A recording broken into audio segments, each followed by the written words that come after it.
আমাদের বর্তমানে যে স্থিতি পরিস্থিতি,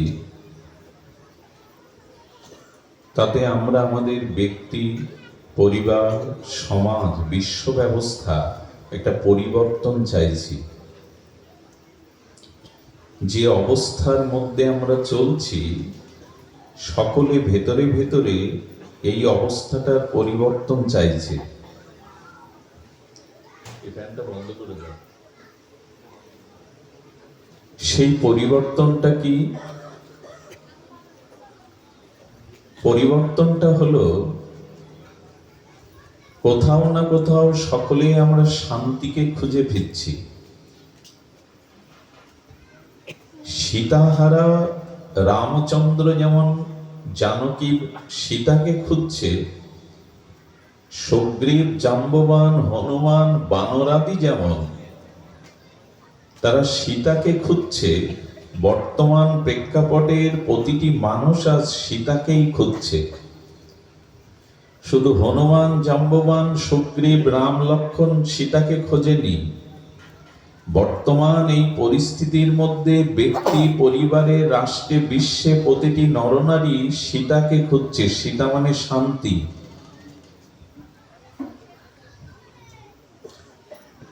এই সীতা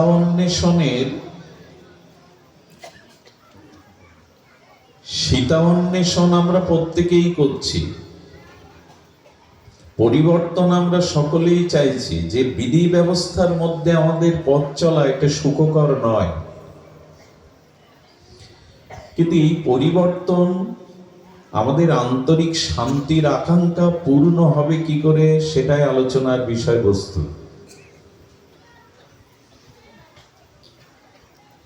সেটি আমাদের আলোচনার বিষয়বস্তু, যে এটি প্রাপ্ত বা পরিবর্তনটা কি করে সম্ভব।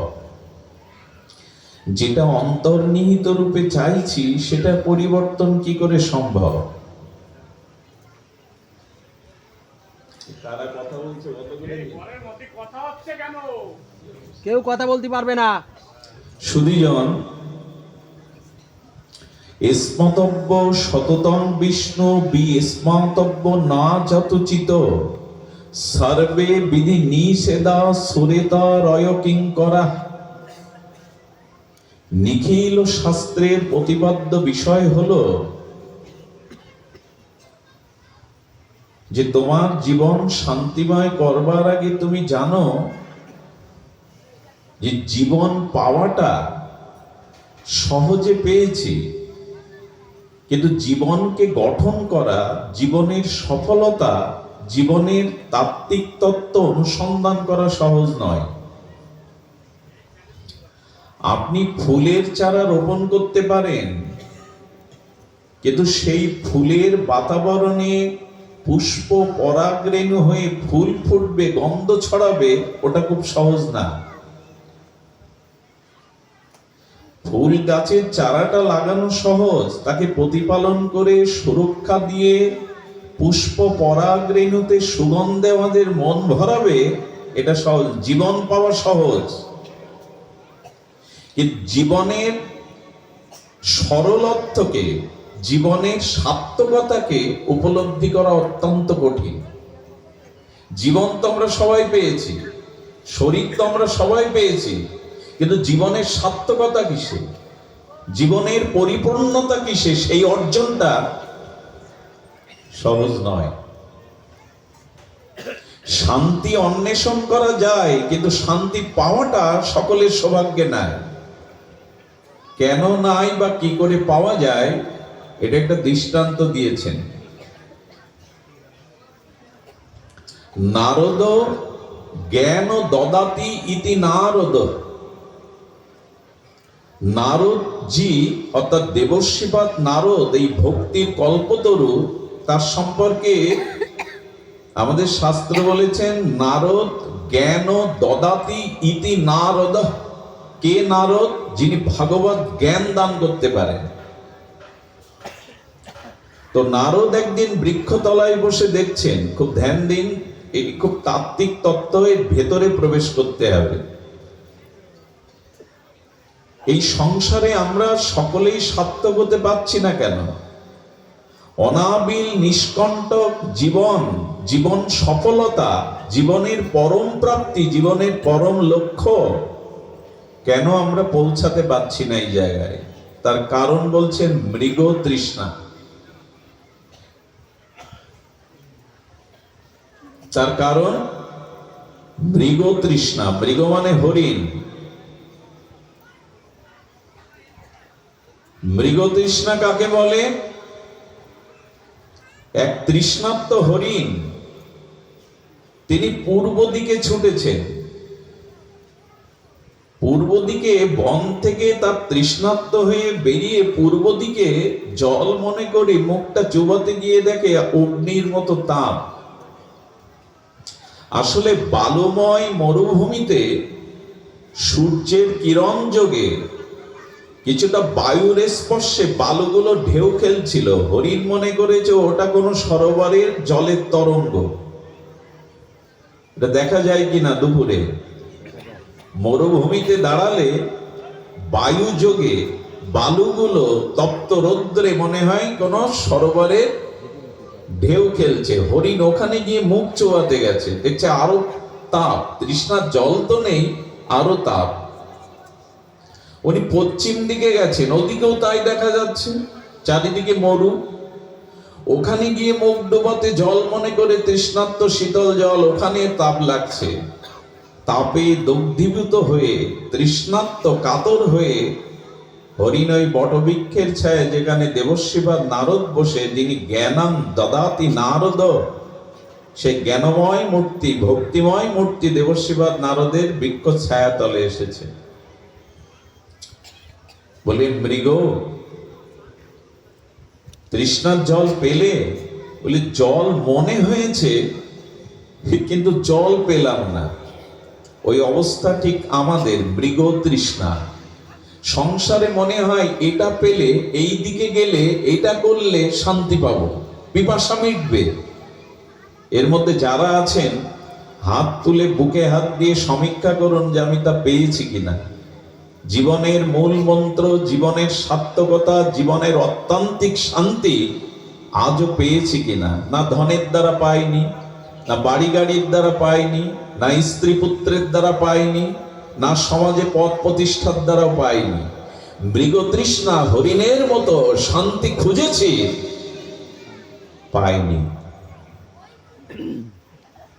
দেবর্ষিবাদ নারদ বলছেন, তুমি যাকে জল ভেবেছ ওটা জল নয়, ওখানেও তাপ। তুমি যেটাকে সংসারে সুখ ভেবেছ সেটা সুখ নয়, সেটা সুখের মতো দেখাচ্ছে কিন্তু দুঃখেরই নামান্তর। আচ্ছা, সর্প সম্পর্কে যে ব্যক্তি অজ্ঞ, গ্রামের সহজ সরল বোকা, সর্প সম্পর্কে যার জ্ঞান নাই, বিষধর সর্পের গায়ে, ফণিনী সর্পের গায়ে দেখেন চিত্র বিচিত্র অঙ্কিত, ওই অঙ্কিত থাকে বিভিন্ন সিঙ্গার করার মতো। সাপটা যদি জড়ো জড়ো হয়ে কুণ্ডলীকৃত হয়ে পড়ে থাকে, আর এই চিত্র বিচিত্র সর্পিনীকে কেউ যদি ফুলের মালা মনে করে গলে পড়ে, হাত পা নেড়ো না, বসুন।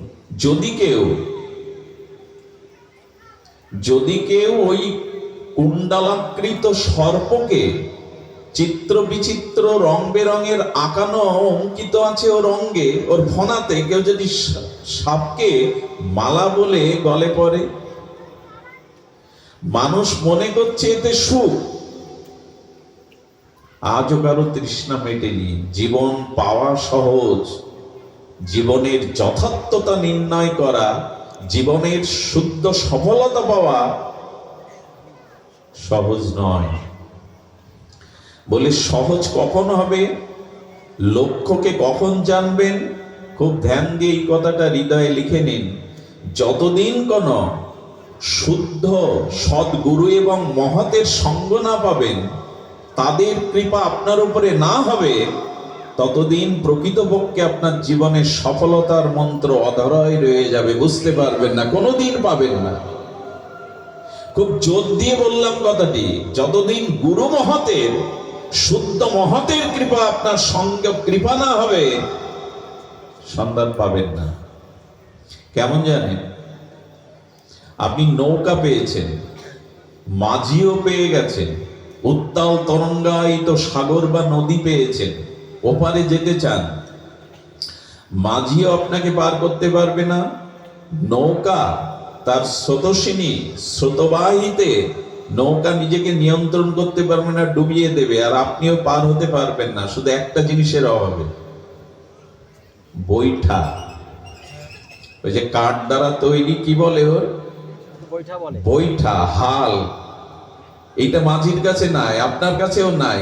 ওই কাঠের তৈরি হালটাই প্রবল স্রোতের মধ্যে, ঘূর্ণাবর্তের মধ্যে নৌকাটাকে নিয়ন্ত্রণ করে ওপারে নিয়ে যেতে পারে। আমাদের জীবনে এই সুখ দুঃখ জরা মৃত্যু, এই মৃত্যু সংসারে ওপারে যাওয়া যেতে পারে বৈঠারও সাধু মহতের কৃপা যদি সাথে থাকে, এছাড়া সম্ভব নয়। চৈতন্য চৈতামৃতকার একথা জানিয়ে দিয়েছেন, মহতের কৃপা বিনা কোনো কার্যে ভক্তি নয়। কোনো কার্যে বলে দিয়েছেন, মহৎ কৃপা বিনা কোনো কার্যে ভক্তি পাবেন না, সংসার ক্ষয় হবে না, তৃষ্ণাও যাবে না।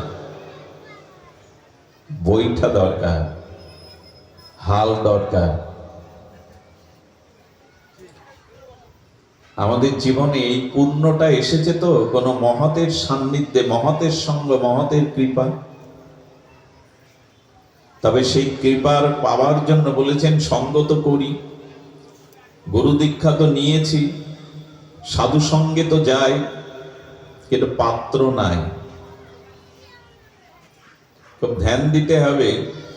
আপনি এই কথার বিপরীতে চিন্তা করতে পারেন, সাধু সঙ্গ তো অনেক হলো, বৃন্দাবনে তো অনেকবার গেলাম, তো সেই বইটাতেই পার হওয়া যায়, দেহটা তরণী, গুরু কান্ডারি, আর আমি যাত্রী, মৃত্যুর ওপারে যেতে চাই। আর সাধু কৃপা, মহৎ কৃপা হলো বৈঠা বা হাল। তা আমরা তো অনেক সাধুর কাছে গেলাম, বলে গেলে কি হবে? পাওনি কিছু। কেন পাওনি? 24 ঘন্টা ঝড়ো ঝড়ো শ্রাবণের ধারা বইল, বৃষ্টি ঝরল, মাটির একটা ঘট ওই 24 ঘন্টা বৃষ্টির মধ্যে উপর হয়ে পড়ে থাকলো।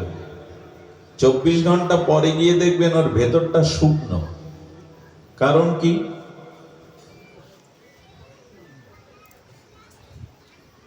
কি হচ্ছে বাবা? অসুবিধা হচ্ছে? নড়া যাবে না, এদিকে তাকিয়ে শোনো। বললো নড়া যাবে না, এরকম নিয়ম আছে নাকি? বলে নিয়ম আছে, নড়ে যায়। বিষাক্ত একটা কাঁটা যদি শরীরের কোনো অঙ্গে ফোটে, দেখবেন পুরো শরীরটা জড়ো হয়ে যায়। বাচ্চাগুলিকে সরান, যারা কথা বলছে কমিটির লোক, বাচ্চাগুলিকে সরিয়ে দিন, ধ্যান দিন। বলছিলাম মহতের কৃপা এসেছে, আমি পাত্র নই। বহুবার একই দৃষ্টান্ত বারবার আসে আমাদের বোধোদয়ের জন্য। এখানে যে বৈদ্যুতিক তারগুলো আছে না, এই তারের মধ্যে বৈদ্যুতিক উপাদান বা শক্তি সমান, কিন্তু 500 পাওয়ারের বাল্ব আর 20 পাওয়ারের বাল্ব ওই তারের মাথায় জুড়ে দিই, দুটোর আলো সমান কি? কারণ কি? উপাদান বা শক্তি তো সমান তারের মধ্যে। আসলে বাল্বের ধারণ ক্ষমতা যেমন, ততটুকুই তো আলো দেবে। তা আপনি গিয়েছেন সাধু সঙ্গে, দীক্ষাও নিয়েছেন, শ্রদ্ধারও আধার বা পাত্র আছে তো আপনার না? বৃষ্টি 24 ঘন্টা হবে আর ঘট উপর থাকবে, 24 ঘন্টা পরে দেখবেন ঘটের মধ্যে শূন্য, জল নেই, ভেজেও নেই। সাধু সঙ্গ করি বটে, কিন্তু সাধু বাক্যকে, সাধুর আচরণকে সুদৃঢ় বিশ্বাসের সহিত ধারণ করে নিয়ে আন।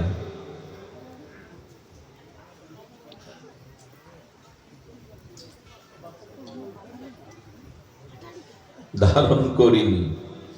এখানে পাখার ব্যবহারটা দরকার নাই, কারণ হৃদয়ের যে জ্বালা, ওই জ্বালা এই পাখার বাতাসে যায় না। আচ্ছা, যার সংসার তাপ আছে, হৃদয়ের জ্বালা আছে, 7 দিন এক ধারে বৃষ্টি হলে হৃদয়ের জ্বালা যাবে? ওই জ্বালা জোড়াবার জন্যই তো এখানে এসেছেন। তব কথামৃতম তপ্ত জীবনম।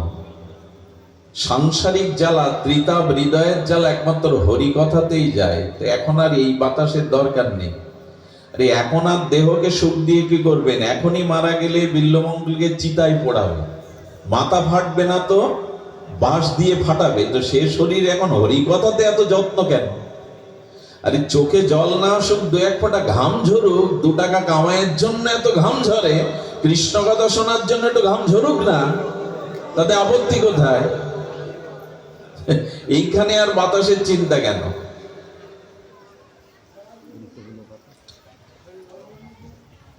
সুধীজন, শ্রদ্ধা চাই সাধু এবং শাস্ত্র বাক্যে সুদৃঢ় নিশ্চয়িকা বুদ্ধি হওয়া চাই, এটার অভাব। বাঁধন 2 প্রকারের। ধানের বস্তাটা, চাউলের বস্তাটা বেঁধেছেন শিথিল বাঁধন, ও বস্তা খুলে সব পড়ে গেল রাস্তায়। আর একটা আছে কঠিন বাঁধন, কাটতে হবে, খুলবে না। সাধুগুরু বাক্যের আচরণকে, শাস্ত্র বাক্যকে সুদৃঢ় বন্ধনে আবদ্ধ করুন জীবনে, তবে কাজ হবে। ওইটাই তো হয় না, ওইটাই হয় না। জীবন পাওয়া সহজ, জীবন গঠন করা, জীবনের সফলতা, জীবনের পরম প্রাপ্তি অত্যন্ত কঠিন। হরিণকে বলছেন দেবশ্রীপাদ নারদ, জল মনে করে তাপ পাচ্ছ তো? বলে হ্যাঁ দেবশ্রীপাদ, তাপ পাচ্ছি। বলে এই শীতলতায় কিছুক্ষণ বসো। বলছে জল তো প্রয়োজন। কিছুক্ষণ ঘুরে এসে হরিণ বলছে, হরিণটা নৃত্য করছে। দেবশ্রীপাদ বলছেন এত আনন্দ কেন, নৃত্য করছো কেন? কেউ কেউ অসত্যে নৃত্য করে, আর কেউ সত্যতে নৃত্য করে। আমি এও দেখেছি অসত্যতে মানুষ নৃত্যও করে, আবার সৎ যিনি তিনিও নৃত্য করেন। জগৎটা বড় বিচিত্র। মানুষ মারা গেলে কেউ খাওয়া দাওয়া বন্ধ করে কাঁদতে থাকে, আবার এমনও মানুষ আছে মারা গেলে মিষ্টি বিলাতে থাকে। জগৎ খুব বিচিত্র। খুব আপনজন রোগ ব্যাধিতে ভুগছে, আর সংসারের অর্থবিত্ত মানুষকে যন্ত্রণা কাতর করে তুলেছে। ওই আপনজনই বলে প্রভু নিয়ে না, আর পাচ্ছি না। জগৎ বড় বিচিত্র।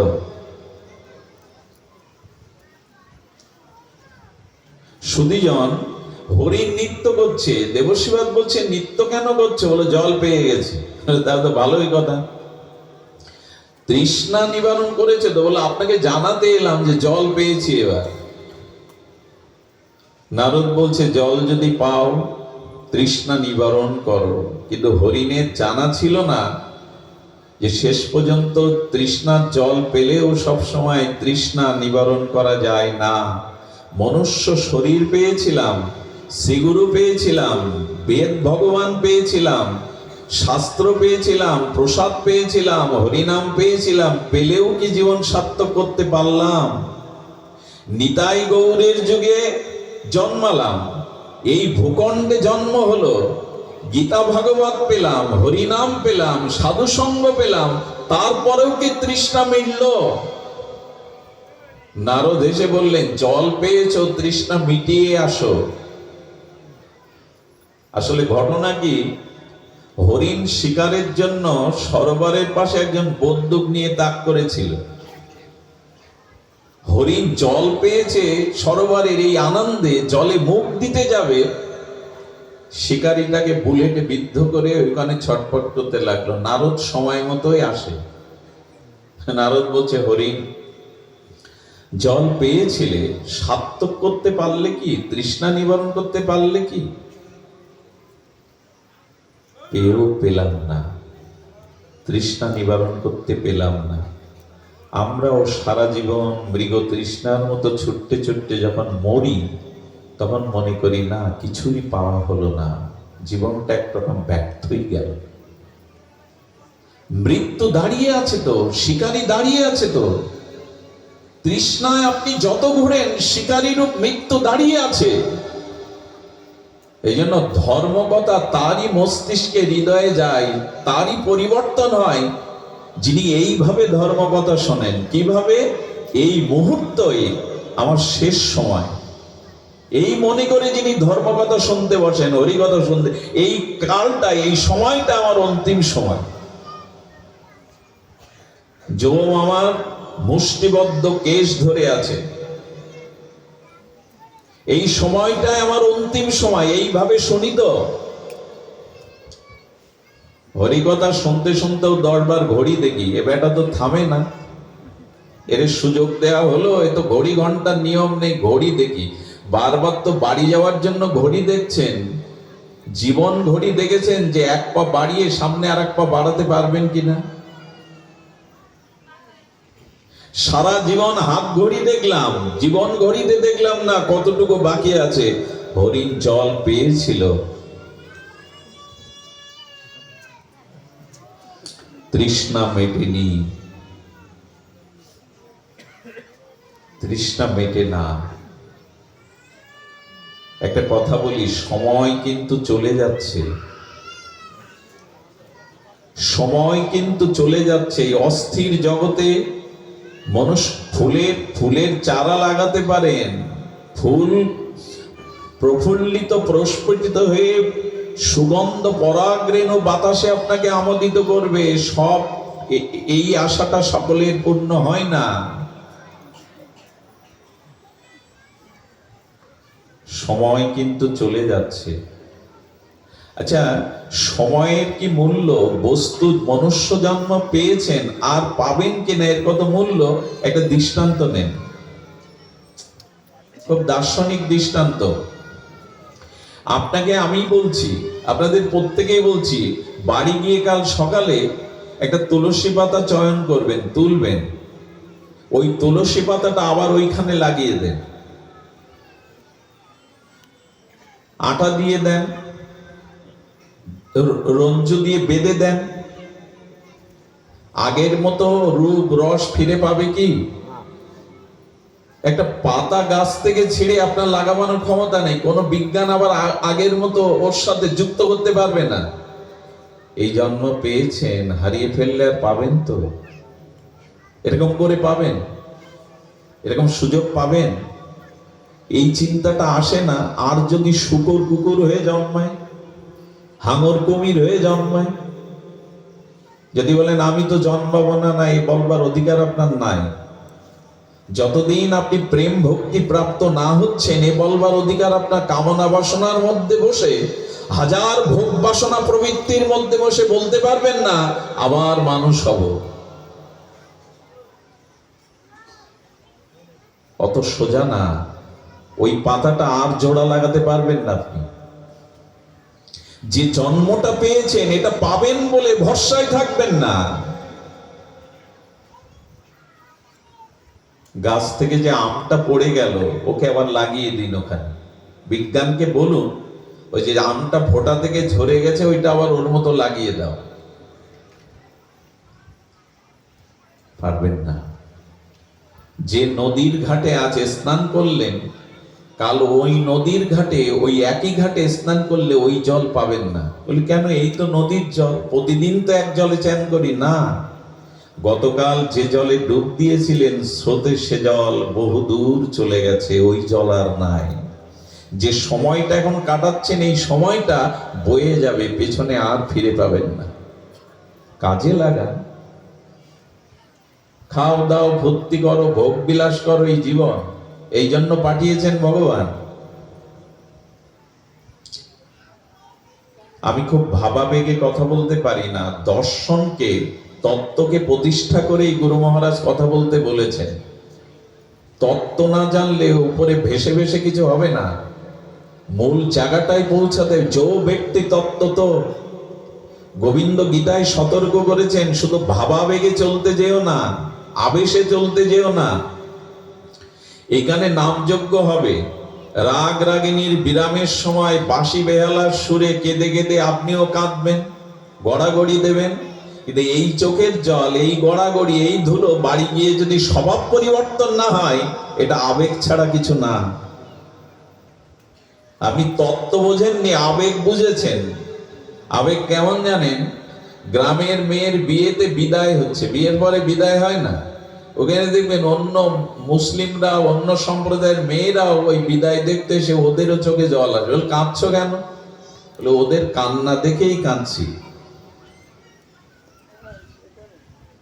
তত্ত্ব না জেনে আবেগে ভাসলে কিছু পাওয়া যাবে না। গোবিন্দ এই জন্য বলছেন, জন্ম কর্ম চমে দিব্যং যো ব্যক্তি তত্ত্বত। আমার লীলা, আমার কর্ম, আমার বিভূতি তত্ত্ব যে জানো, ভাবাবেগে জেনে লাভ নেই। ধুলা মাখো মাখো এই না ব্রজের ধুলা, গাইলেই হয়ে যাবে, আর মাখলেন তাতে হয়ে যাবে। ধুলার তত্ত্ব আছে, ওটা জানতে হবে। সেই তত্ত্বই বলছে, হরিণ মারা গেল, তৃষ্ণা নিবারণ হলো না, আমরাও যে উদ্দেশ্যে এসেছিলাম, ঈশ্বর প্রাপ্তি, প্রেম ভক্তি প্রাপ্তি, জীবনে অনন্ত অখণ্ড শ্রেয় বা শান্তি, তা না পেয়ে কতবার মরে পড়েছে। অথচ জল সামনে, হরিনাম সামনে, শ্রীগুরু সামনে, ভাগবত সামনে, জল সামনে, হরিণ অতৃষ্ণাত হয়ে মারা গেল। এই দুর্দশা যেন আপনার আমার না হয়, এই জন্যই সতর্ক বাণী। তৃষ্ণা, এই তত্ত্বটা কি? তত্ত্বটা হলো দেহাবেশ এবং পরমাত্মায় আবেশ। খুব মূল্যবান কথা, আমার নয় তো, ভগবান শ্রীকৃষ্ণের অখণ্ড পরতত্ত্বের কথা, এই জন্য বলছি মূল্যবান। এই কথা অর্থ দিয়ে, জগতের কোনো সামর্থ্য দিয়ে এর মূল্যায়ন করা যাবে না। গোবিন্দ বলছে, তোমার শুরুটা হতে হবে ছায়ার কায়ার ভেদটা বুঝাতে। তোমার জীবনের অত্যান্তিক মঙ্গল শুরু হবে দেহ আর আত্মা এক নয় এই তত্ত্বে। তোমার জীবনের সব থেকে বড় অত্যান্তিক মঙ্গলের সূচনা হবে যখন তুমি বুঝবে কায়া আর ছায়া এক জিনিস নয়। ছায়া বোঝো তোমার, কায়া মানে শরীর, আর এর থেকে যে ছায়াটা পড়ে তাকে বলে কায়া আর ছায়া। এই তত্ত্ব বুঝতে হবে। ছায়ার যে ধর্ম, কায়ার সে ধর্ম না। যেমন ছায়াকে আপনি মানলেন, তাতে ব্যথা অনুভূত হবে কি ছায়ার? কিন্তু কায়াকে মারুন, এক ধর্ম কি? কায়ার ক্ষুধা তৃষ্ণা আছে, সুখ দুঃখ অনুভূতি আছে, ছায়ার আছে তো? এইখানেই তত্ত্বটি আগে বুঝতে হবে, কায়া এবং ছায়া এক নয়। কি করে বোঝায় বলুন তো? বোঝা যেমন কঠিন, বোঝানো আরো কঠিন। দার্শনিকরা একটা দৃষ্টান্ত এনেছেন, অপূর্ব দৃষ্টান্ত। সেই দৃষ্টান্তটি হলো, সকাল 8:30টায় কায়া বড় দেখায় না ছায়া বড় দেখায়? কথা বলতে হবে। ছায়া বড় দেখায় কেন? আমি 5 ফুট, 12 ফুট দেখাবে কেন আমার ছায়া? এ প্রশ্নের উত্তর দিন। সূর্য 8:30টায় পূর্ব দিকে, দেহ 5 ফুট, কিন্তু ছায়া 12 ফুট। এক সরল মূর্খ লোক বলেছেন, এই ফাজলামো হচ্ছে আমার সাথে? আমি 5 ফুট, আমারে দেখাচ্ছিস 12 ফুট। গিন্নিকে বলছে, একটা লাঠি দাও তো, লোহার ডান্ডা। সেই গিন্নির কাছ থেকে লাঠি নিয়ে পেটাতে শুরু করেছে ছায়ার। এই যেমন তুই তেমনই থাক, আরে আমার সাথে আবার চলো না, আমি 5 ফুট তুই 12 ফুট, পিটাচ্ছে। একজন বলছে, দেবর্ষিবাদ নারদই বলছেন, কি গো পিটাচ্ছ কেন? বললো, আমি 5 ফুট দেখাচ্ছে 12 ফুট, আমার সাথে ফাজলামো করছে, আমি ওকে ওই আমার ফুটিয়ে আনবো। মারতে মারতে 10:30 দেখছে কিছুটা কমেছে, 11:30 আরো কমেছে। ঠিক কাটায় কাটায় 12টা মধ্য গগনে মাথার উপরে যখন সূর্য, তখন পায়ের কাছে লুকিয়ে গেছে। গিন্নিকে ডেকে বললেন, মারে সব জব্দই দেখ, সত্য কোনটা? এটা জানি কি আমরা? সত্য কোনটা, তত্ত্ব কোনটা? আসলে 3 ঘন্টা ধরে পেটানোর জন্য ছায়া কমেনি, সূর্য মধ্য গগনে মাথার উপরে এসেছে, ছায়াটা লুকিয়ে গেছে। আমি বুঝিনি, আমি ওকে লাঠি দিয়েই খাটো করতে চেষ্টা করেছি। এই সংসারের এই যে কায়া এবং ছায়া, এই দুটি তত্ত্বকে আগে জানতে হবে। দেহ এবং দেহি, এই তত্ত্বকে আগে বুঝতে হবে, তবে এই রাজ্যে প্রবেশের অধিকার জন্মাবে আপনার। আগেই বলেছি, ভাবাবেগে কিছু হবে না, আবেগে কিছু হবে না। ছায়াটাকে মানলে যায় না। সূর্যের গতি প্রকৃতি নির্ণয় করে। আমিও বলবো, যেদিন মধ্য গগনে আপনার ভজন প্রেম ভক্তি দাঁড়াবে, কৃষ্ণ সূর্য আপনার মস্তিষ্কে থাকবে, সেদিন আর ছায়া প্রলম্বিত হবে না। ভগবানের চিন্তা স্মরণ যার মস্তিষ্কে, ভগবান যার মাথায়, মায়ারূপ ছায়া প্রভাবান্বিত করবে না। মাথায় আছে তো কৃষ্ণ, না মাথায় আছে সংসার, বিষয় ভোগ, দেহাবেশ। সূর্য মধ্য গগনে আসতে হবে, তবে ছায়াটা লুকিয়ে পড়বে, তাও চরণের কাছে, মাথার কাছে না। ছায়াটা কখনো দেখবেন মাথা থেকে মাজা থেকে পড়ে না। কোথা থেকে পড়ে? পা থেকে। লক্ষ্য করবেন, ছায়াটা বিস্তারিত হয় কোথা থেকে? মাথা থেকে, মাজা থেকে, পা থেকে। গোবিন্দ বলেছেন, আমার বহিরঙ্গা শক্তি মায়া, আমার স্মরণ না নিলে, আমাকে স্মরণ না করলে ও খাটো হবে না। ওকে পিটিয়ে মেরে শাসন করে খাটো করতে পারবে না। আমার চিন্তাটা, আমার স্মরণটা মাথায় রাখো, আমাকে মাথায় নিয়ে চলো, তবে কায়া ছায়া মিশে যাবে। জীবন পাওয়া সহজ, জীবনকে সফল করা, জীবন সফল করা আমাদের যে বিদ্যা, সা বিদ্যা পরাবিদ্যা, এটি সহজ নয়, এটি সহজ নয়। এই জন্য বারবার অনুধ্যান করতে বলছে শাস্ত্র। দৃষ্টি দাও, সাধুগুরু বৈষ্ণবের উপরে দৃষ্টি দাও। এই দৃষ্টি দিলে কি হবে? আচ্ছা, সাধু সঙ্গ, হরি ভজন করছি, সেটি প্রগতির পথে, ভক্তির পথে, শান্তির পথে, জীবনের পরম পরিপূর্ণতার পথে এগিয়ে যাচ্ছে কিনা, এটা বুঝবার উপায় কি? থার্মোমিটার তো আপনার জ্বর মেপে দেয়।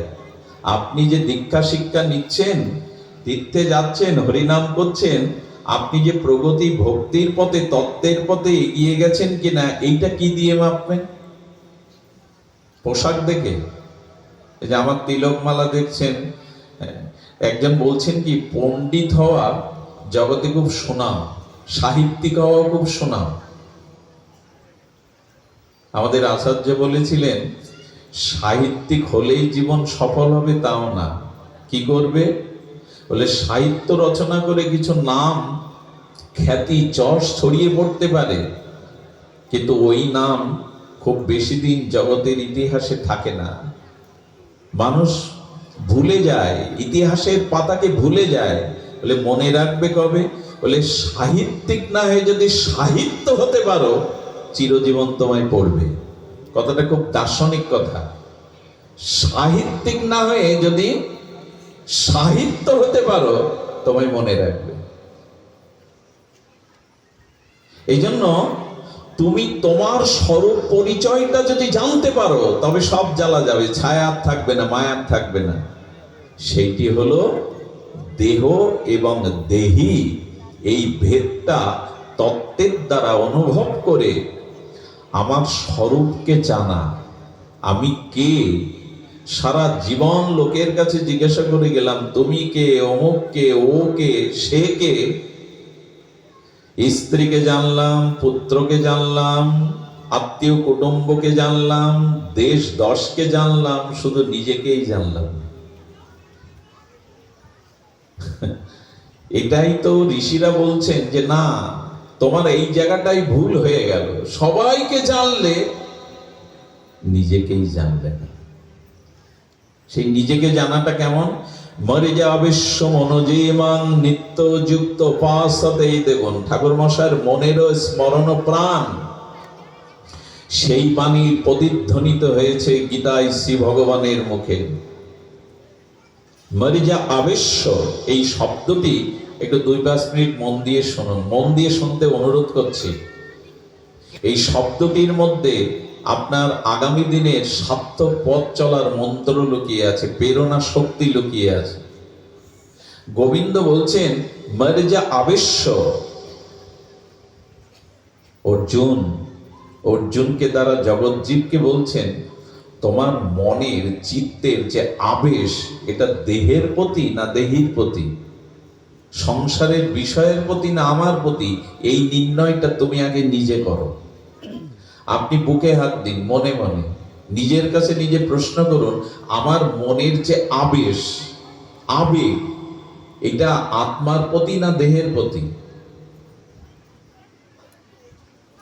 গোবিন্দের প্রতি না সংসার দেহের প্রতি? এইখানে আপনি মাপতে পারবেন কত পথ এগিয়েছেন, কতটা পথ বাকি আপনার। মানুষ যা কিছু করে সংসারে, 99% মানুষ মনুষ্যানাং সহস্রেষু কশ্চিৎ যততি সিদ্ধয়ে। এই প্রায় 900 কোটি মানুষ পৃথিবীতে, 99% মানুষের আবেশ দেহের প্রতি। মিলিয়ে নিন হিসাবটি, 2-2 তো 4 হয়, পূর্বেও হতো, এখনো হয় না, আগামীতে 2-2 4 হবে না, কোটি বছর পরে 2-2 4 হবে না তো হবে। তত্ত্ব কখনো ভিন্ন হয় না। অগ্নি থেকে তার তাপস দাহিকা শক্তি বাদ দিতে পারবেন না কোনো কালে, চিনি থেকে তার মিষ্টতা বাদ দিতে পারবেন না, দুধ থেকে তার ধবলতা অর্থাৎ সাদা রংটা বাদ দিতে পারবেন না।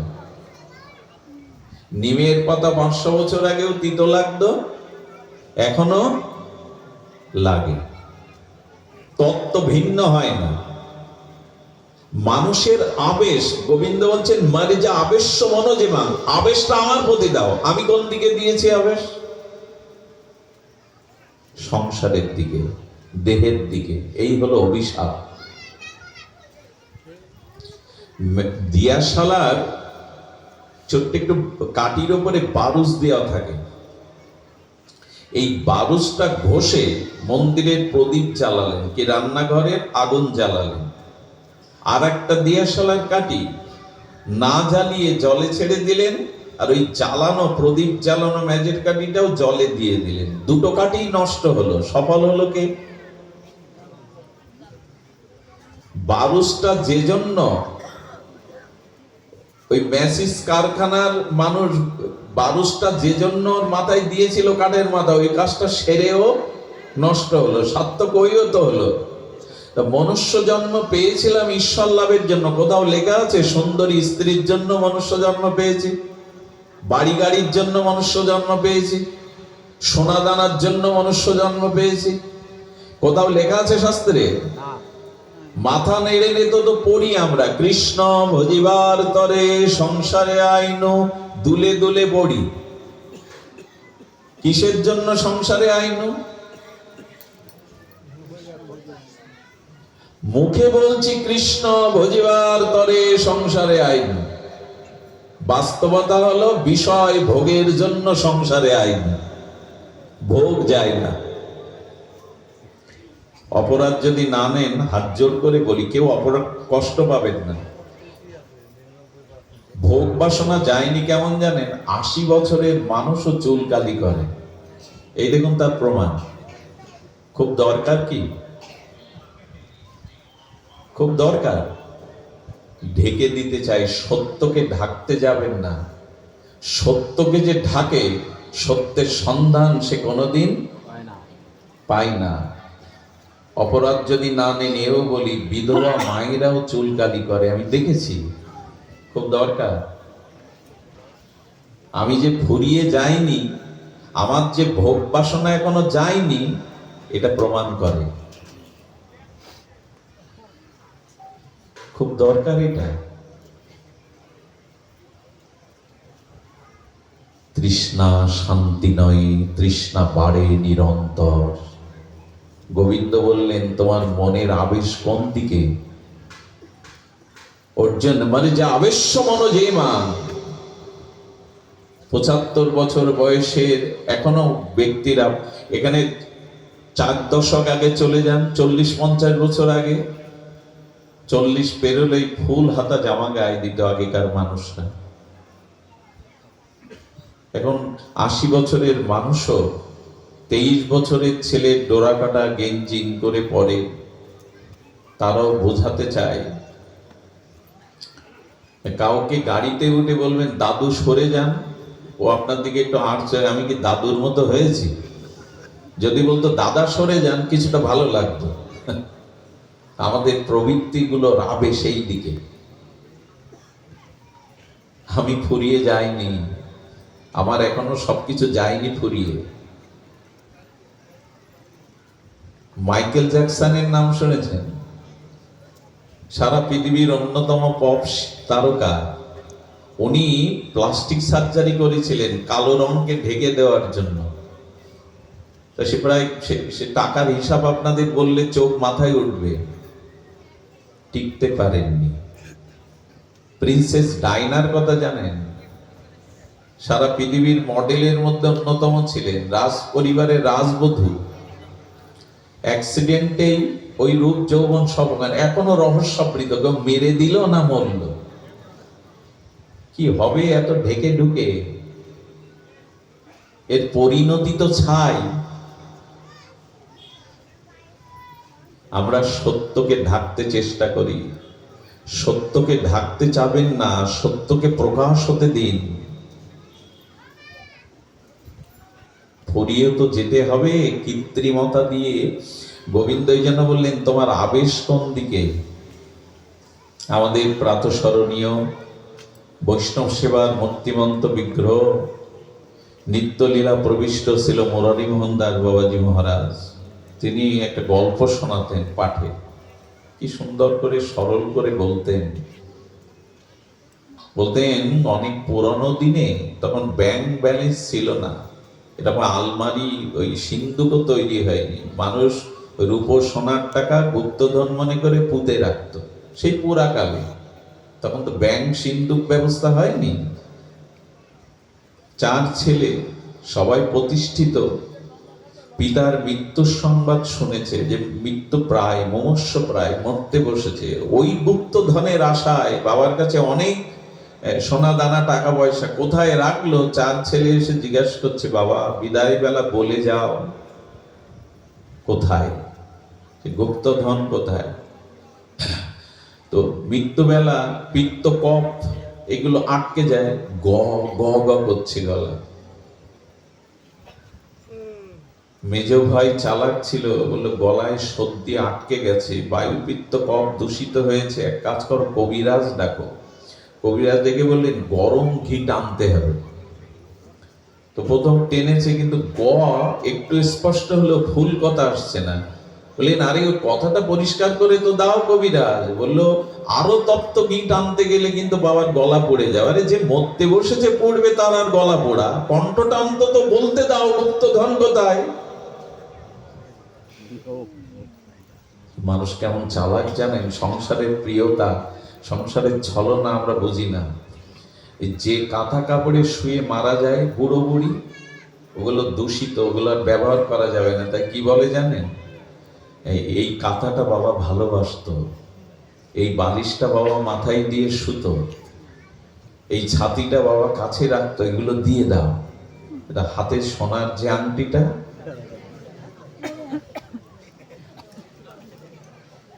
ওইটা খুব শখের, ওটা চিতায় দিয়ে দাও। কান্নাকাটি করবে কিন্তু ওই দিকে 10 বার দৃষ্টি দেবে। এত লোক আসছে, খুলে ঘরে রেখে আয়, আপনারে ঘরে তুলবে না। পৃথিবীর মায়ার চালাকি সহজে ধরা যায় না। এই ছায়াটাকে যেমন মেরে কেটে বাদ দিতে পারবেন না, এই সংসারে যে কে আপন, গজেন্দ্র মক্ষম লীলা শুনবেন। এই যে বিষ্ণুদাটা আছে, ওনারা ভাগবত খুব ভালো বলেন আমার থেকে, ওনাদের কাছে শুনবেন যে গজেন্দ্র উপাখ্যান। হাতি এলো, চার পাঁচটা সন্তানাদি নিয়ে পাল, হাতির পাল, স্ত্রী পুত্র কন্যা নিয়ে রাজা বনের। গজেন্দ্র এলো সরোবরে, পদ্ম প্রস্ফুটিত সরোবরে লাভলো, স্ত্রীর গায়ে সুদ দিয়ে জল দিচ্ছে, জল কেলি করছে, যেন যুগলের জল কেলি। কি আনন্দ, বাচ্চাগুলো পদ্ম প্রস্ফুটিত নির্মল স্বচ্ছ জলে স্নান কেলি করছেন, কি আনন্দ। জল, হাতি নামলে আর জল স্বচ্ছ থাকে? পদ্মের শোভা থাকে? দেখছে যে ঘোলা জল উঠছে, তাই গজেন্দ্র মনে করেছে বাচ্চার গায়ে, স্ত্রীর গায়ে ঘোলা জল কেন দেব, আরো সরোবরের গভীরে গিয়ে স্বচ্ছ জল দিচ্ছে। আমরা যেমন সারা জীবন খেটে মনে করি ওদের একটু ভালো রাখবো কি করে, ওদের একটু ভালো খাওয়াবো কি করে, এই চিন্তাই তো ভজন বাদ দিয়ে ওদের পেছনেই সারা জীবন যায়। ওই গভীরে গেছে, কুমির এসে পা ধরেছে। জলে কুমিরের শক্তি বেশি হাতির থেকে। ও যখন ছাড়াতে পারছে না স্ত্রীদের, পুত্র তোমাদের সুখের জন্যই তো জলকেলি করতে এসেছিলাম, আমাকে একটু ছাড়িয়ে নাও। স্ত্রী একটু টানলো, স্বামীকে তো বাঁচাতেই হবে, ওই তো ভরণ পোষণ আনন্দ দেয়, ছেলেরাও টানলো, কিন্তু ততক্ষণে সূর্য অস্ত যেতে বসেছে। অস্তগামী সূর্য দেখছে ছাড়াতে তো পারলাম না, এখন আমাদেরও কুমির না ধরে। পুত্র কন্যা স্ত্রীরা উঠে চলে যাচ্ছে, সুর দিয়ে পেছনে আহ্বান করলো, কেউ দাঁড়ালো না। এই হলো সংসারের পরিণতি। যারা তোমার কাছ থেকে সারা জীবন নেবে, একটা সময় তোমাকে ভুলে যেতে 11 দিনও লাগবে না। শ্রাদ্ধের দিন আত্মীয় স্বজন নিয়ে একবার খাওয়া দাওয়া, বিয়ের মতো উৎসব শুরু ওই 11 দিনে। তাদের জন্য ভজন না করে জীবনটাই ওদের দিয়ে, খুব বুদ্ধিমানের কাজ। বইটা না হলে কিন্তু নৌকা থাকলেও, মাঝি থাকলেও স্রোতসীন নদীতে যেতে পারবেন না। সাধু কৃপা না হলে এই তত্ত্ব আপনার আমার মাথায় ঢুকবে না। শুদ্ধ ভক্ত সঙ্গে, শুদ্ধ সাধুকে হরিকথা শ্রবণ না করলে এই বইটার বুদ্ধি আপনার মাথায় আসবে না। এই জগতে কাকে ধরা উচিত, কাকে উপাসনা করা উচিত, সত্যটা উপলব্ধিতে আসবে না। এই জন্য সাধু সঙ্গ করুন, শুদ্ধ ভক্ত সঙ্গ, ভাগবতে আসুন। দেখেন, জীবন আর মৃত্যু, আমরা এই দুটো নিয়েই আলোচনা করি, জন্ম এবং মৃত্যু, কিন্তু এর মাঝখানে জীবন নিয়ে আলোচনা খুব করি না। জন্ম, মৃত্যু, জীবন, আজকের পাঠের এটাই বিষয়বস্তু। জন্ম, মৃত্যু, মাঝখানে জীবন। জন্ম পেয়েছো, মৃত্যু অবশ্যম্ভাবী, কিন্তু জীবনটাকে গঠন করো, জীবনটাকে মূল্যায়ন করো। দেবতারাও এই জন্ম পায় না, এই কথা কার না জানা। ভগবান ডেকে ডেকে বলছে দেবতাদের, ধন চাও, বলে ওটা স্বর্গে আছে প্রভু। বলে সুন্দরী রমণীর নিত্য গীত চাও, বলে ওটা আছে। বলে অমৃত, ওটা আছে। তা চাই কি তোমাদের? বলে এই ভূখণ্ডে মনুষ্য জন্ম দাও ভগবান আমাদের। বারবার এই মাটিতে যেন জন্মাতে পারি, মুকুন্দ সেবার জন্য, গোবিন্দ সেবার জন্য। দেবতারা অমৃত পেয়েছে, স্বর্গ পেয়েছে, উর্বশী নিত্য পেয়েছে, অনন্ত যৌবন পেয়েছে, তবু চাচ্ছে জন্ম দাও, মনুষ্য জন্ম দাও। কারণ জন্ম আর মৃত্যুর মাঝখানে জীবন। এই জীবন গঠন, এই জীবন সার্থক করার অত্যন্তিক শ্রেয় হলো স্মতব্য সততং বিষ্ণু, ভগবানকে স্মরণ করো।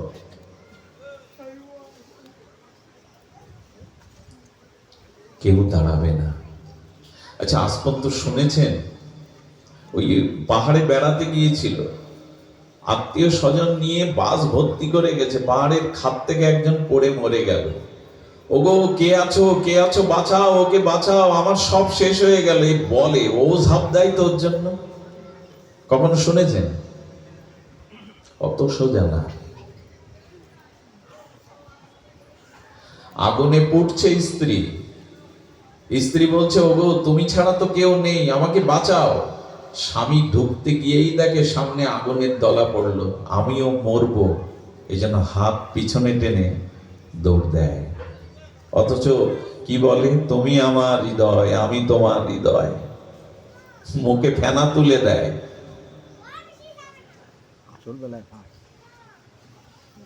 আগুন দেখে পুড়ে মরবে দেখে লাফ দিয়ে নিজে পালায়। চিতায় পুড়ছে যুবতী স্ত্রীর লাশ, পেছনে স্মৃতিমন্থন হচ্ছে, চোখ দিয়ে নোনা জল পড়ছে, আর বললেন আর কারো হাত ধরবো না, আর কাউকে ভালোবাসবো না। 6 মাস যেতে পারেনি, সুর উল্টে গেছে। একাকী বাঁচা যায়? সংসারে একাকী থাকা যায়? আবার একজনকে ধরলো, আবার একজনকে টকালো। এই হলো জগতের চরিত্র। আপনজনকে চিনুন। এই কায়াকে আর ছায়াকে নির্ণয় করতে শিখুন। কোনটা ছায়া, কোনটাতে আবেশ দিতে হবে মনের। মনে যে আবেশ্য মনোজেমাং। অর্জুন, মনের আবেশটা আমাতে দাও, অন্য খালি দিও না। আমরা আবেশ দিয়ে দেখুন, এই শরীরের সুখের জন্য, এই শরীরের আবেশের জন্য সারাটা জীবন। দেখুন, বিষয়ীকে যার 100 বিঘে ভূ সম্পত্তি আছে, ব্যাংকে কোটি কোটি টাকা পড়ে আছে, যার সুন্দরী রমণী আছে, গাড়ি আছে, আলিশান বাংলো আছে, না, সংসারের দেহ সুখ।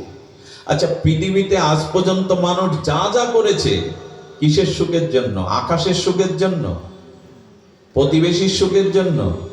কিসের সুখের জন্য? দেহের গাড়ি কিসের জন্য? এয়ার কন্ডিশন কিসের জন্য? স্ত্রী কিসের জন্য? পুত্র কন্যাও তো আমার সুখের ফসল। সবকিছু দেহের সুখের জন্য। গোবিন্দ ওইখানেই আঘাত করেছেন। দেহ সুখের জন্য তোমাকে আমি এই জগতে মানুষ করিনি। তোমার মনের আবেশটা সংসারকে না দিয়ে আমাকে দাও। মীরা খুব ভুল করলো কি? রাজরানী মীরা কাঙালিনী হয়ে খুব ভুল করলো। সনাতন গোস্বামী রাজমন্ত্রী হয়ে ছেঁড়া কাঁথা দিয়ে গাছতলায় বাস করে ভুল করলো না? আমরা ভুল করছি। ভুল কাদের? জয় রূপ সনাতন বলে মুখে ফেলা তুলে দিলাম, জয় রূপ সনাতন ভট্ট রঘুনাথ। আমার বেলায় রাজমন্ত্রী সনাতন। একটা গায়ে কম্বল একজন দিয়ে দিয়েছিল, নেপালি কম্বল। মহাপ্রভু এইদিকে আর ফিরে তাকায়নি। সব ত্যাগ করে সব রোগ সারলে আরেকটু রোগ রেখে দিলে কেন?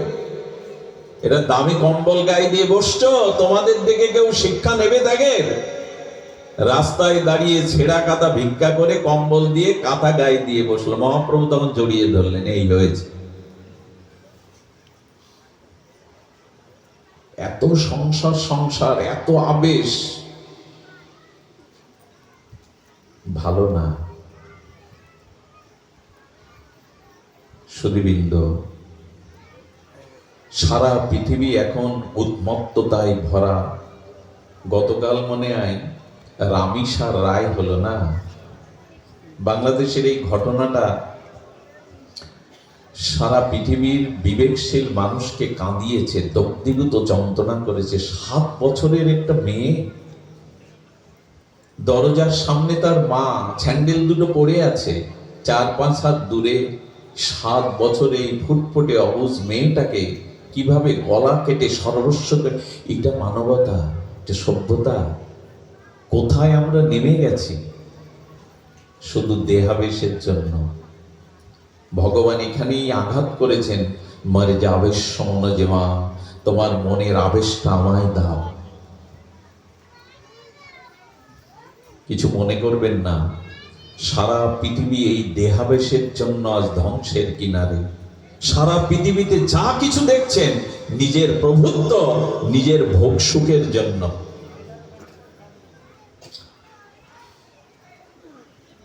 আমাদের যা কিছু করি, সেই গরমে শীতল হাওয়া আর ঠান্ডায় শীত তাড়ানো কাপড়, এসব দেহ সুখের জন্য। ফ্রিজ, আলমারি, গাড়ি বাড়ি, সব দেহ সুখের জন্য। বিশ্বাস করুন, বৃন্দাবনে এই একবিংশ শতাব্দীতেও এখনো বৃন্দাবনে অনেক সাধুদের দেখেছি, যেমন চৈতন্য বাবা, রান্নাঘর নাই, 2টো জামা নাই, কোনো আসবাবপত্র নাই, 32 বছর ব্রজে ভজন করছে। এখনো এই যুগে। আমি আপনাদের তা বলছি না গাছতলায় দাঁড়ান, সব ত্যাগ করুন, কিন্তু এই সংসারের মধ্যে থেকেও পদ্ম পাতার মতো থাকুন। আছে স্ত্রী, আছে পুত্র, আছে গাড়ি বাড়ি আছে, ওতে যেন আবেশ না যায়, দেহার যে আবেশ ওতে না যায়। আছে আছে মাত্র, কিন্তু তুমি আমার সব, যেন মন তোমাতে যায়। আছে কর্মফলে পুণ্য ফলে, টাকা পেয়েছেন, বাড়ি পেয়েছেন, সুন্দরী পেয়েছেন, আমার তাতে আপত্তি নাই, শাস্ত্রেরও আপত্তি নাই, কিন্তু পদ্মপাতা যেমন জলে থেকেও জল টানে না, তুমিও আবেশটা আমাতে দিয়ে কর্তব্য জ্ঞানে সংসারে থাকো। আচ্ছা, ওই যে ভিয়েন ছানার চিনি দিয়ে সন্দেশ পরিপাক করে না কাঠের খুন্তি দিয়ে, তো ওই যে সন্দেশটা পাকালো, খুন্তির কাছে জিজ্ঞাসা করবেন তো সন্দেশ স্বাদ পেয়েছো? বলো ওদের আমি মিলাতে পারি, কিন্তু ওদের স্বাদ আমি নেই না। আরে তুমি স্ত্রীর প্রতি, পিতামাতার প্রতি, ছেলে মেয়ের প্রতি কর্তব্য করো, টাকা রোজগার করতে হয়, চাকরি করতে হয়, বাড়ি বানাতে হয়, করো, মনের আবেশ ওদের দিও না, মনের আবেশটা ভগবানকে দাও। মর যে আবেশ মনোজে মা। অর্জুন, তোমার মনের আবেশ তুমি আমায় দাও। এই আবেশ কি করে দিতে হয়? যেহেতু অধিবাস, মহাপ্রভুকে বিশ্রাম দিতে হবে, আমিও বিলম্বে পৌঁছেছি অপরাধীর ন্যায়, এই জন্য আমি এটি বলে বিশ্রাম করছি। হরিকথা এইভাবে একদিন শুনবেন না, নিত্য হরিকথা শুনুন। কথায়ন্তশ্চ মাং নিত্য, ভাগবত মাসে একদিন, ছমাস পর একদিন না, নিত্য ভাগবত শুনতে বলেছেন ভগবান, নিত্য। তবেই যদি কিছুটা বাঁচা যায়, তবেই যদি পথ পাওয়া যায়। এছাড়া চারিদিকে অন্ধকার, চারিদিকে আমাদের পথ খোলা নেই। আবেশ কেমন জানেন? এই কলকাতারই একজন ভগবানের প্রিয় ভক্ত, নামটা আমার স্মরণে নাই, কিন্তু বাস্তব ঘটনা। বিকেল 3টায় তার বাড়িতে ভাগবত অনুষ্ঠান, বৈষ্ণবগণ আসবেন, উনি নিজেই পাঠক। বেলা 12টার সময় তার ছেলে স্বর্ণ মেডেল এনে বাবাকে প্রণাম করছে। বাবা, মেডিকেলে আমি ফার্স্ট হয়েছি কলকাতার মধ্যে। বুকে জড়িয়ে ধরলেন, স্বর্ণ মেডেলটা বাবার পায়ে দিয়ে, মায়ের পায়ে দিয়ে প্রণাম করলো। এর 10 মিনিট বাদে ছেলেটার বাম পাশে বুকে ব্যথা উঠে স্ট্রোকে মারা গেল। স্ত্রী যখন কাঁদছে তখন বললেন, সারা জীবন গীতা ভাগবত সামনে রেখে যা পাঠ করেছি সব ব্যর্থ হয়ে গেল। কাঁদতে নাই, চোখের জল মোছো। ছেলেটাকে ঘরের মধ্যে রেখে সাদা কাপড় দিয়ে ঢাকা দিল, বাইরে সেটা তালা লাগিয়ে দিল। স্নান করে তিলকমালা নিয়ে বৈষ্ণবদের অভ্যর্থনার জন্য হাসি মুখে দরজায় দাঁড়ালেন। এক এক করে মহাত্মারা আসছে, ভক্তরা আসছে, তাদের অভিবাদন করে বসালো। নিজে ব্যাসপীঠে বসে ভাগবত বললেন। বিকাল 5টায় যখন বৈষ্ণবরা বিদায় নেবে, তখন ওই ছেলেটাকে ঢাকা যে ঘরের দুয়ারে, ওখানে বলছেন, আপনাদের একটা কাজ বাকি আছে, এইটা সেরে তবে আপনারা যান। ঘরটার তালা খুলে সাদা কাপড়টা উঁচু করে বললেন, ওকে একটু আশীর্বাদ করে যান। স্তম্ভিত হয়ে গেলেন বৈষ্ণবরা। আপনি পিতা, আপনি বাবা, মৃত ছেলে সৎকার না করে ঢেকে রেখেছেন, আপনি হরি কথা বললেন, অতিথি আপ্যায়ন করলেন।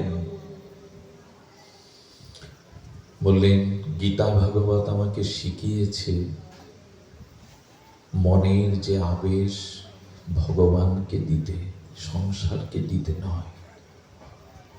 এই কটা দিন আমার কাছে ওর দায়িত্ব ছিল, আমি তা পালন করেছি।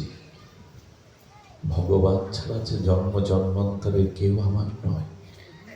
এই হলো আবেশ, এই হলো ভগবানের আবেশ। এই লীলা 500-550 বছর আগে শ্রীবাস ঠাকুর দেখিয়েছিল। নিজের স্ত্রী মালিনীকে বলছেন, মালিনী তোমার এই মায়া কান্নার রোল যদি প্রভুর কর্ণে যায়, আর তাতে যদি প্রভুর প্রেম কীর্তন বন্ধ হয়ে যায়, আমি শ্রীবাস, আমি দৃঢ় প্রতিজ্ঞ, ছেলে হারাবে না, সেই সাথে পতিও হারাবে, আমি জলে ডুবে মরব। শ্রীবাস যা বলে তাই করে দেয়। কেউ পারে? তুমি পিতা, ছেলের মুখে এক বিন্দু ঔষধ দিলে না। মায়ের কোলে কোনো শিশু মারা যায়, কোনো পিতা হয়ে, জন্মদাতা হয়ে দেখতে পারে? কান্না যদি না থামাতে পারো, আঁচলটা মুখে গুজে দাও, যেন কান্নার স্বর আমার মহাপ্রভুর কীর্তনে বিঘ্ন না করে। এ তো গল্প নয়। 550 বছর পৃথিবীর ইতিহাসের খুব বেশি দিন সময় নয়। মহাপ্রভুর সামনে এসে শিবার দুবাহু প্রসারিত করে আনন্দে নিত্য কীর্তন করছে। মহাপ্রভু মাঝে মাঝে কীর্তন স্তিমিত করে বলছে, শিবাস, আমি কীর্তনে প্রেম পাচ্ছি না কেন বলো তো? তোমার গৃহে কোনো অমঙ্গল হলো কি? হেসে বলছে, প্রভু তুমি মঙ্গলময়, তুমি যেটা সেখানে কোনো অমঙ্গল তো আসতে পারে না। সূর্যে তো অন্ধকার আসতে পারে না। তুমি মঙ্গলময়, তুমি যেটা কোনো অমঙ্গল। প্রভু নিত্য কীর্তন করো, হে গৌর হরি। প্রভু বারবার যখন ভক্তদের বলছেন, বলো না ভক্তগণ, আমি কীর্তনে কেন আনন্দ পাচ্ছি না। রাত্র দ্বিপ্রহরে এক ভক্ত নিবেদন করল, প্রথম প্রহরে শিবাসের একমাত্র ছেলে বিয়োগ হয়েছে। মালিনী দেবী মা তো গর্ভে যে ধারণ করে, পালন করে, সে অনুভূতি পারে। মাকে থামানো যায় না। কেন জানেন?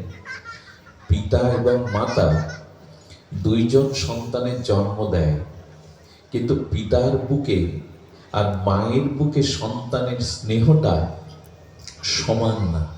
কারণ পিতার বুকে সন্তানের জন্য যে স্নেহ, ওটা আকার দেওয়া যায় না, ওটা রূপ দেওয়া যায় না। কিন্তু মায়ের বুকে সন্তানের যে স্নেহ মমতাটা রূপ দেওয়া যায়, কারণ রক্ত সাদা দুগ্ধ হয়ে সন্তানের মুখে পড়ে। এটা পিতার পক্ষে সম্ভব নয়, এটা পিতার পক্ষে সম্ভব নয়। এই জন্য মায়ের ঋণ ভগবানও শোধ করতে চাননি, পারা যাবে না বলে। এই জায়গাটা কেউ হারাবেন না, এই জায়গাটা কেউ নষ্ট করবেন না। নষ্ট তো হয়েই গেছে। এক ছেলে সচিব, আর এক ছেলে বুয়েটের শিক্ষক, আর এক ছেলে সেও মাস্টার। 7 দিন একাকিনী অসহায় মা পচে মরে পড়ে রয়েছে 7 দিন। আহারে কি জগৎ! এখন এই দৃষ্টান্তগুলো দেখি আর গীতা ভাগবত দেখি, যে কত আগে এই কথাগুলোই বলে গেছে ভগবান, যে কলিযুগে বৃদ্ধ বৃদ্ধাদের বড় যন্ত্রণা পেতে হবে, উঠতে বসতে তাদের লাঞ্ছনা পেতে হবে। দয়া করে ওই জায়গাটা কেউ আঘাত করবেন না। এ বলেও কি লাভ হবে? পাহাড়ে ঢেলা চড়লে ঢেলাটাই গুঁড়ো গুঁড়ো হয়ে যাবে। এই কথাগুলোই এমন। আমার মাঝে মাঝে মনে পড়ে, ছোট বাচ্চাকে তো আমরাও কোলে নিয়েছি। জিজ্ঞাসা করে, বাবা ওটা কি গাছ? 10 বার বাবা উত্তর দেয়, একবারও বিরক্তি হয় না। ওই কি পাখি? বাবা 10 বার বলে যাচ্ছে এই পাখি। ওই পিতা বুড়ো হলো, বৃদ্ধ হলো, এই ঘর থেকে বলছে, খোকা মাথা বড় যন্ত্রণা, একটা ওষুধ আনিস তো। কি বলে জানেন? বৃদ্ধ হলে তো ক্ষীণ কণ্ঠ হয়, বলে 3 বেলা তো গান্ডে গন্ডে গেল, জোরে কথা বলতে পারো না। এই উত্তর ফিরিয়ে দেওয়াই কি কর্তব্য ছিল, যে আমার এক প্রশ্নের 10 বার উত্তর দিয়েছে হাসি মুখে? এই জায়গাটা নষ্ট করেন না। মালিনী দেবী মা তো ক্রন্দন করতে করতে মহাপ্রভুর চরণে তার মৃত পুত্রকে রাখলো। বাঁচিয়ে দাও, আমি মা, বাঁচিয়ে দাও গৌর হরি। মহাপ্রভু তখন বলছেন, মহাপ্রভু বলছেন, হ্যাঁ আমি ওর মধ্যে প্রাণ সঞ্চার করছি। মহাপ্রভু চক্ষু মুদ্রিত করে আত্মাকে আহ্বান করলেন, এটা উনি পারেন। ওনার ভিতরে আত্মা সংযতিত করলেন। ও নিঃশ্বাস নিতে থাকলো। মালিনী দেবী বলছে, খোকা ফিরে আয়, খোকা কোলে আয়। মহাপ্রভুর দিকে তাকিয়ে বলছে, প্রভু কে কাঁদছে, কে আমাকে খোকা বলে ডাকছে, আমি তো ওনাকে চিনি না। এই দেখুন, এই হলো সত্য। মৃত্যু কাকে বলে? মৃত্যুর অত্যন্ত বিস্মৃতি। মানুষ ঘুমিয়ে পড়লে যেমন সব ভুলে যায়, কে আমি, কি জাতি, কে আমার স্ত্রী, সব ভুলে যায় কিনা গভীর ঘুমে। কিন্তু জেগে উঠলে আবার স্মরণ আছে স্মৃতি। কিন্তু যেদিন আর কোনো কিছু স্মরণ থাকবে না, পূর্বে সবকিছু ভুলে যাব, এর নাম মৃত্যু। মৃত্যুর অত্যন্ত বিস্মৃতি। জীব গোস্বামী বলছে সব ভুলে যাওয়ার নাম। অর্থাৎ আমি যদি এখন মারা যাই, এক মুহূর্ত পরে পিতামাতাকে আমি চিনব না, এরই নাম মৃত্যু। সবাই জাতিস্বর না, পূর্বজন্মের কথা সকলেই স্মরণ রাখতে পারে না, তাদের পাওয়া বড় দুষ্কর। তো বলছেন, কে কাঁদছে মায়া কান্না, ওনাকে নিষেধ করুন, আমি তো পরমানন্দে আছি। মালিনী দেবীর তখন বিবেক ফিরছে। মহাপ্রভু আমাদের বিবেক জাগাবার জন্যই লীলা করছেন। বলেন, ওদের বলে দিন। বলে, আমি তোর মা, গর্ভে ধারণ পালন পোষণ করেছি, একটু আগে তো তুই মারা গেলি। বলে, কোন জন্মের মা তুমি? আমি তোমায় চিনি না, হয়তো কোনো জন্মে হবে। বলে, প্রভু আমি পরমানন্দে, আমার জীবাত্মা পরমানন্দে, পরমাত্মার আনন্দে বিভোর। ওদেরকে মায়া কান্না কাঁদতে নিষেধ করুন, আমি ফিরে আসতে চাই না ওই আনন্দ লোক থেকে।